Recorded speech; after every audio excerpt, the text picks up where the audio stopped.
Well, yes, Dr. E.J. Raven is here, and we've got Dr. Russ Reiss, who's a heart surgeon, and Dr. Patrick Gentempo. How do you say that again? Gentempo. Gentempo. And before we start, I just want to say I had the privilege of having an adjustment with EJ last week. And I have to tell you, it was so unique and different from what I'm used to as far as going to see a chiropractor. And just a complete, thorough examination, and very, very thorough, very specific. And I learned a lot from coming to your office, EJ, so I just want to thank you for that, because it was really mind-opening for me, because I'm so used to a traditional chiropractic practice, and this was very unique and very different. And it's so much more than just going in for an adjustment. And that's kind of why we have these fantastic guests this morning. It's more than fixing parts and pieces that hurt or don't seem to be working correctly. It's about creating this wellness. It's about creating this wow, this is how I'm supposed to live. This is who I am. And making sure we're doing this through life versus up and down or kind of sliding backwards or downward. Yeah, and it's very interesting because, Patrick, you are the CEO of Creating Wellness Alliance, which is Creating Wellness. You're from New Jersey, and you work with Dr. Reiss is the medical director for the company. Okay. We basically, some years ago, I was in practice, and I haven't practiced for a few years now, but I witnessed what's going on in the culture, and culturally, we're very sick. Our medical costs right now are about $2.4 trillion a year. It's about 17% of our gross domestic product. It's economically unsustainable. And with this investment that we make in all the citizens in health in this country, or what's considered health care, which is really sick care, we're still unhealthy as a nation. We hear about the rise of heart disease, the rise of diabetes, the rise of all these metabolic problems, which are lifestyle-based. They're not genetically based. They're lifestyle-based problems for the most part. There are some genetic problems, but when you see the rise isn't a result of a change in our genome. The rise is based on the way that we're living culturally. So looking at chiropractors as being the largest group of licensed non-allopathic or non-medical healthcare providers who have background in nutrition, exercise, and various aspects of health, lifestyle, and wellness, I saw that there was an opportunity I have several clients, maybe 6,000 or 8,000 clients throughout the world who have technology. It's diagnostic technology I developed with my partner, Dr. Kent. But the basic theme of Creating Wellness was to say, why not brand and create a thematic wellness center that's chiropractic based, that can operate on a community level, that can help lead people to higher ground. But integrated with that and understanding is I happen through my our mutual friend, Professor Paul Zane-Pilzer. Russ and I had met each other. Russ is a heart surgeon. Paul Zane-Pilzer is a very good friend of mine. Yes. I've known Paul since 1984. Wow, wow. Well, so, I mean, we go back. So he just wrote a book, and both Russ and I are in that book. Okay. Yeah, we're two of the wellness revolutionaries. It's a rewrite, actually. He wrote it 7 or 8 years ago, and then it's the new wellness revolution. Exactly. Wow, what a small world. Yeah, it is a small world. So, and I know Patrick from, or Paul through Patrick, so it's kind of small. Oh, wow, okay. Yeah. EJ was one of my clients, and then and I knew Paul, and that's how this all got hooked up here in Park City. Well, I don't want to spend too much time with the book, but his whole book was on the wellness revolution and how we're going to get into a whole other, we need a whole hour, but because insurance doesn't cover you to be well, they cover you to be sick, and that's a huge problem. I mean, that's like huge. So Paul and I actually are very good friends from Park City. Okay. And in fact, we were mountain biking last night. We mountain bike every week and then ski in the winter. And we have a natural synergy because he knows all the economics of health benefits. He also has a powerful vision for the future of where healthcare is going, especially when it comes to finances. So he introduced me to Patrick one day, and we were all basically brainstorming about how wellness is really the key to a more healthy nation, but also a fiscally sound nation when it comes to healthcare. And so by delivering wellness at the appropriate level through an outcomes-driven program, very similar to what EJ and Patrick do, we're able to take care of our community and hopefully ultimately lower healthcare costs, especially in the corporate world, and also increase our productivity.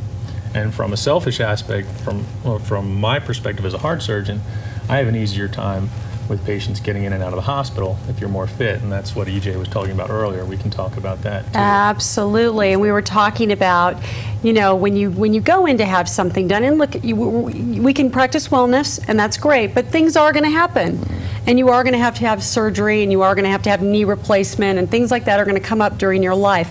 But what we were talking about is being well so that when you do have those things, it's a much smoother process. And let's elaborate on that a little bit. That's exactly it. We've actually had that conversation multiple times, and that's more or less the pitch, if you will.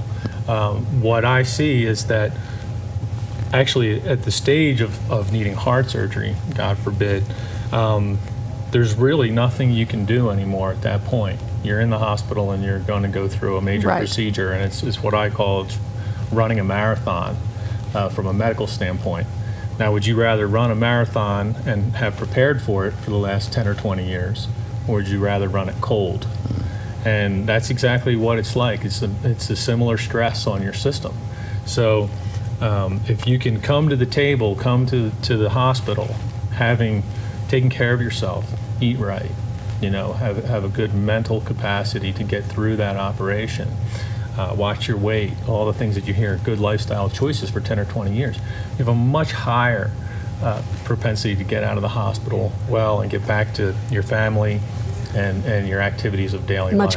Much quicker recovery. And again, your point is well taken that everybody thinks, they don't think about it happening to them.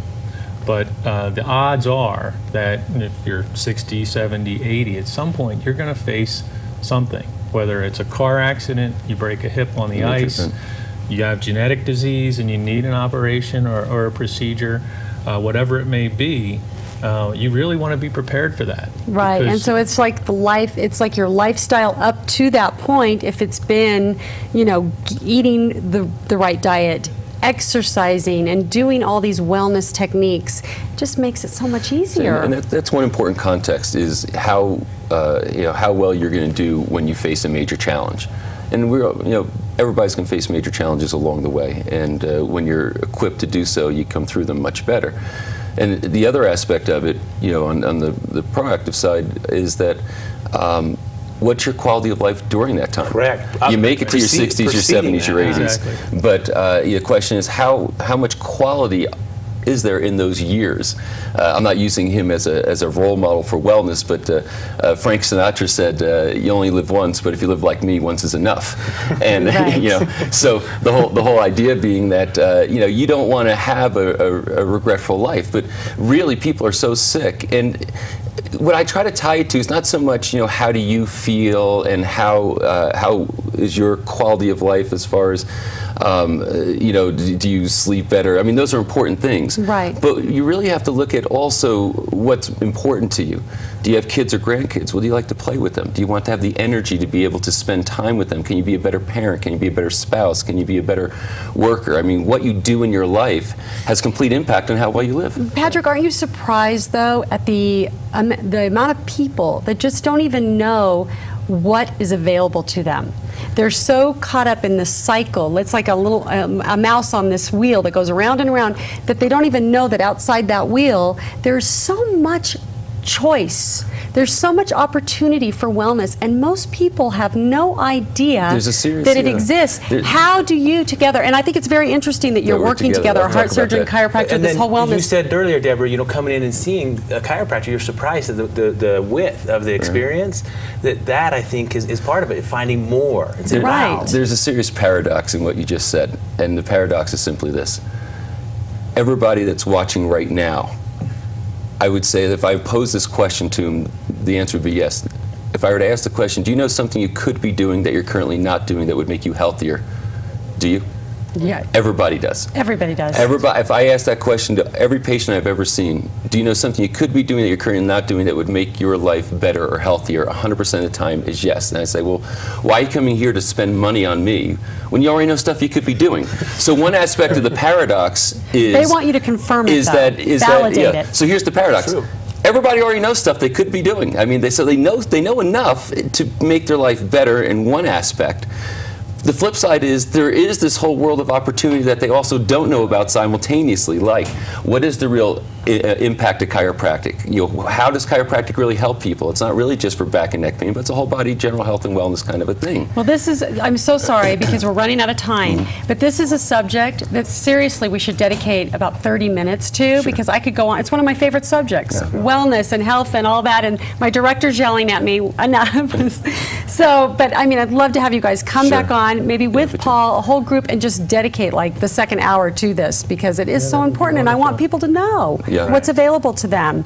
And Dr. E.J. Raven is right here in Park City at Freedom Chiropractic. Like I said, I had the great opportunity to go in and experience exactly what he does. It's not just adjustment, it's a whole lifestyle. So go visit him. He's in Redstone. We'll put up his number and don't go away because when we come back we have more guests.